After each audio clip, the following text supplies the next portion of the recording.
Hello my lovelies, this is the Scarlet DM, and today I'm going to show you how to create your own campaign in Foundry Virtual Tabletop. The first thing you see when you open up Foundry is a list of your game worlds. If this is your first time, this will be blank. Before we can go ahead and create a new world though, we need to make sure we install a game system. Today we're going to be installing Dungeons & Dragons 5th edition, but you can install any game system that you like. So first things first, let's install D&D 5th edition by selecting Game Systems and heading over here to Install System. Here you're going to get a list of all the available rule sets that Foundry has, and we are going to search for 5e.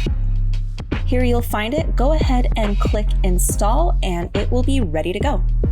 You can now find D&D 5e in your Game Systems list. Next, let's go back to Game Worlds and create our new world. Click New World and we can set a title. I'm just going to call this World Tutorial for the purposes of this video. Next, we're going to go to this drop-down box and select D&D 5th edition so that Foundry knows which rule set we are working in. You can also upload a background image for your game, but this is completely optional. Here you can specify when the next session will be scheduled by clicking the calendar and selecting a date. You can also set the exact time if you want to. Again, this is completely optional.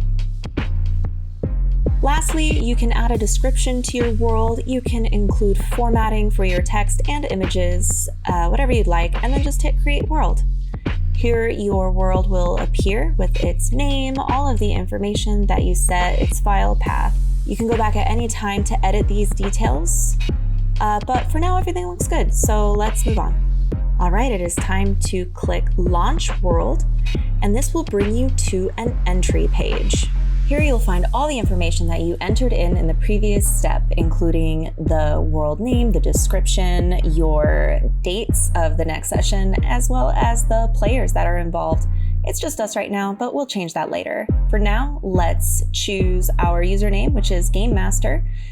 You don't have to put a password in because we haven't set one yet, so just hit Join Session. And here we have our brand new campaign. There's a few things we want to do before we get started, and the first thing is we want to go over to these settings. You'll find them in the right-hand corner under this gear icon and choose Configure Settings. We want to choose the very first option, which is Configure Permissions. Here we can allow our players to interact with our campaign. As you can see, there's a whole lot of options to choose from. I'll just walk you through the ones that I like to use.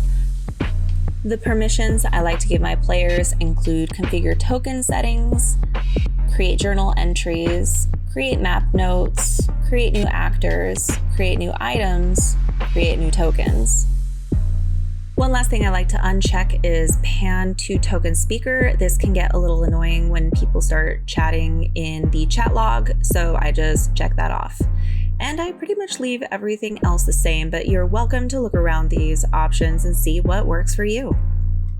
Next, we want to create some player profiles so that people can join our game, and we do that by clicking on the User Management button.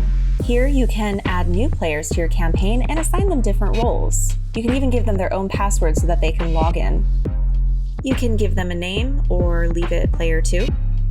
Make sure that the correct role is selected and you can give them their own password. I would also recommend making your own password. You want to keep your user profile separate from the rest of the players so that you can edit your campaign privately. Once you're finished, hit Save and Return. To view all the players that have access to your game, you can simply click the Players tab at the bottom left screen. You can right-click on their name and hit User Configuration. Here you can give them their own avatar, a player color, and assign them any actors to be a default character that they can access in your game. Lastly, we're going to want to generate some invitation links so you can invite all your friends to your campaign. To do this, navigate to Invitation Links. Here you'll see the game URL, but also the special invitation link. This is what you need to send to your friends to allow them access to your game. I'm using Foundry VTT to host my games, so it requires my players to make a free account with this website in order to access my game. And that is how you create games in Foundry VTT. I hope you found this video helpful. If you did, please give it a thumbs up. Next, we'll be going over how to make scenes, actors, and anything else that you might need to know to run a campaign or be in a campaign using Foundry VTT. See you next time.